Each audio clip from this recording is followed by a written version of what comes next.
안녕하세요. 이정아입니다. 이번 시간에 여러분들과 함께 나눌 영화는요. 라이온의 슈라이버의 원작 소설을 기반으로 한 케빈에 대하여라는 영화입니다. 우리나라에서는 2012년 정도에 개봉한 것으로 기억되는데요. 아시다시피 이 영화는 이 사이코패스 아들을 둔 엄마의 이야기예요. 임신 시부터 정말 그 아들이 교도소에 갈 때까지 그 전 과정에서 엄마와 아들의 그런 관계의 역동을 아주 세밀하게 그린 그런 작품이죠.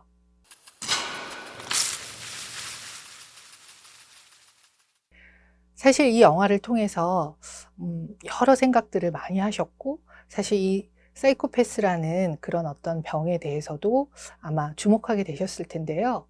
저는 이 육아의 과정에서 왜 이 영화를 다시 보고 싶었냐면, 여기에 우리 부모가 아이들을 키울 때 그 아이의 변화가 어디에서부터 오는지가 이 영화에 상당히 잘 녹아있기 때문이에요. 첫 번째는요, 우리가 상당히 많이 궁금해 하시잖아요. 정말 사이코패스는 태어날 때부터 사이코패스일까요? 이런 질문을 주세요. 실제로 뇌과학자들도 이것을 명확하게 얘기하지는 못하시더라고요. 뇌과학자들의 반수 정도는 태어날 때부터 뇌에 이상이 있어서 사이코패스가 되었다고 하시는 분들도 있고, 또 반수 정도는 양육 과정의 문제라고 얘기하시는 분들도 있어요. 그런데 실제로 이 영화 속의 사이코패스, 그러니까 즉 사이코패스 이전에 어렸을 때 아이들은 왜 반항적이 될까가 저의 첫 번째 질문이에요. 자, 장면을 보시면서 한번 생각해 볼까요?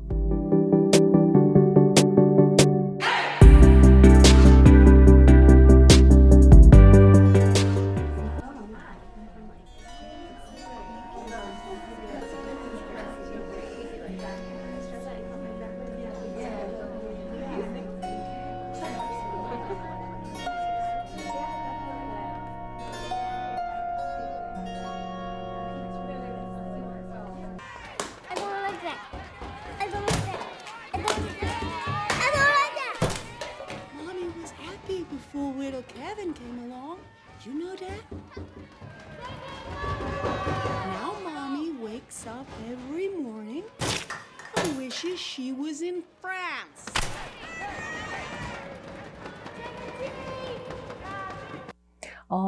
많은 즐거워하는 임산부 그 사이에서 이 자유로운 여행가 에바는 상당히 자기 임신에 대해서 부적절하다고 생각하고 짜증나하고 또 스스로 한심해하고, 그리고 결국은 태어난 아이에게도 부정적 메시지를 쏟아내게 되었어요. 이 과정에서 태네에 있는 케빈, 그리고 태어나서의 케빈은 무엇을 느꼈을까요? 이 대목에서 어머님 여러분들은 정말 많은 걸 생각하셔야 돼요. 아이들은 대단히 백지 상태에서 태어나잖아요. 사실은 어쩌면 임신을 한 순간부터 이제 세상을 엄마의 배 안에서 인식하게 되는데, 그 과정에서 자, 세상은 나를 정말 좋아해. 그리고 세상은 내가 반응하면 정말 반응을 해줘. 그리고 세상에서는 내가 움직이면 무엇인가가 달라져, 변화돼. 그러면서 세상에 대한 신뢰를 쌓게 되는 거거든요. 그런데 이 케빈은 태내기부터 자신은 거부당한 존재, 자기를 귀찮아하는 존재, 없었으면 더 좋은 존재라는 그 사실을 자꾸 에바를 통해서 지각하게 되어요. 아이들이 반항적이 되는 이유는요, 자신의 욕구가 충족되지 않을 때, 자신의 존재가 부정당할 때, 그리고 자신의 가치가 실현되지 않을 때, 그런 여러 가지 요소 때문에 사실은 이 세상에서 나를 좋아하는 사람이 없고 나를 보호해주는 사람이 없으니 나는 공격해서 내가 원하는 것을 얻어야 돼라는 메시지를 받게 되는 거죠. 바로 사이코패스의 어린 버전이 적대적 반항장애예요. 우리 케빈에게도 그런 모습이 대단히 많이 보이거든요. 그 장면 한번 보고 가실까요?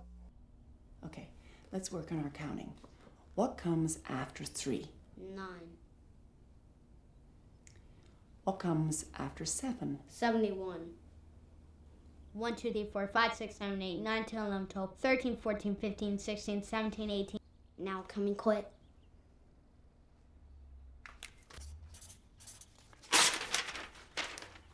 There. You can add that together since you think you're so smart.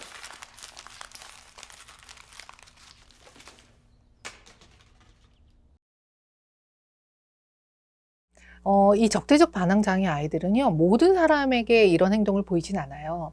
여기 나오는 영화의 케빈도 아빠한테는 상당히 친절하잖아요. 그러나 자기의 적대적 대상, 즉 엄마에게만 이렇게 되게 무자비하게 정말 반항적이고 상당히 감정의 기복을 보이고, 그리고 대단히 그 대상의 지시를 전혀 따르지 않는 그런 모습을 보게 되죠. 저도 적대적 반항장애 아이들을 치료를 여러 번 한 적이 있는데요. 정말 그 어린 아이들이 그 적대적 대상에게 그 뿜어내는 그 공격성은요, 사실 정말 상처받은 사람만이 할 수밖에 없는 그런 행동으로 이해가 되죠. 그 정도로 자신의 존재에 대해서 인정받지 못한 아이들의 어떤 최후의 보루라고 할까요? 이 공격성과 반항이라는 건 그런 맥락에서 아이의 행동을 사실은 이해해 주셔야 될 것 같아요. 엄마의 지시, 엄마의 상호작용, 거부적인 반응을 보이지만 사실 이 아이가 정말 엄마에게 전달하고 싶은 메시지는 무엇일까요? 과연 이 아이가 처음 태어날 때부터 그런 사이코패스의 뇌를 가지고 있었는지, 아니면 그렇지 않고 환경에서 그것이 만들어졌는지에 대해서는 우리는 알 수 없지만, 더 중요한 것은 이 양육 과정에서도 한 번도 제대로 회복할 수 있는 그런 기회를 가지지 못했다는 것이 더 슬픈 일이죠. 여기서 제가 드리고 싶은 두 번째 질문이에요. 정말 이 케빈은 크는 과정에서 정말 이 적대적 반항장애 혹은 사이코패스의 그 경로를 이탈할 수 있는 그런 양육, 변화할 수 있는 그런 양육의 요소는 없었을까요? 한번 그것을 살펴보죠. These squiggly squares of paper, they're dumb. Oh, so it looks like your personality. What personality? 자, 아이가 많이 화나 보이죠? I think you know what I mean.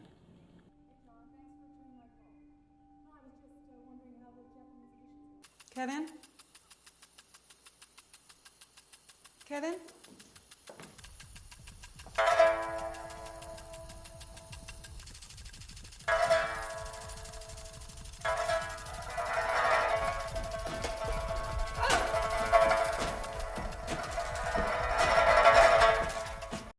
정말 생활에 이런 장면이 있다면 우리도 상당히 흥분하게 될 거예요, 에바처럼.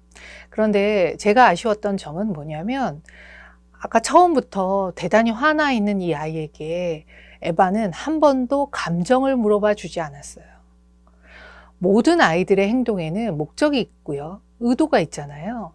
분명히 엄마의 공간을 보면서 케빈이 계속 화나 있는 것처럼 딴지를 거는 거는, 나 정말 화가 나 있고 엄마가 뭔가 내가 원하는 것을 해주고 있지 않아 라는 메시지를 전달했음에도 불구하고 에바는 그 감정에 주목하지 않고 뭔가 그냥 피상적으로 문제 해결을 하려고 하는 것에만 포커스를 두죠. 항상 아이들의 마음은 그 아이가 갖고 있는 감정의 의도를 상대가 알아주고 인정할 때부터 변화는 시작되는 거예요.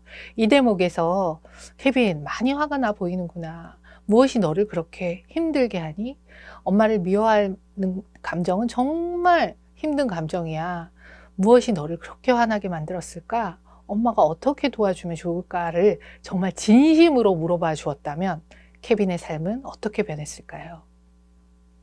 바로 이 대목에서 저는 에바가 처음에 그 존재 자체를 부정한 것도 문제이지만, 그 기저로 계속 케빈을 상당히 의무적으로, 책임적으로, 그리고 그냥 논리적이고 이성적인 요소만 가지고 케어했기 때문에 케빈의 변화할 요소를 찾지 못했다는 그런 생각이 많이 들었습니다. 결국 케빈이 원하는 건 무엇이었을까요? Haven't you ever wished you had somebody else around to play with? No. You might like it. What if I don't like it? Then you get used to it. Just because you're used to something doesn't mean you like it. You're used to me.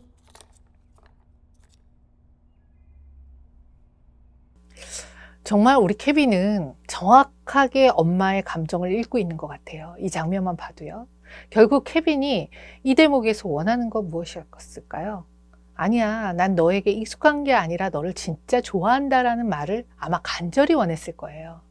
이 사인은 또 다른 장면에서 또 발견할 수 있어요. I want you to tell me why. I used to think I knew. Now I'm not so sure.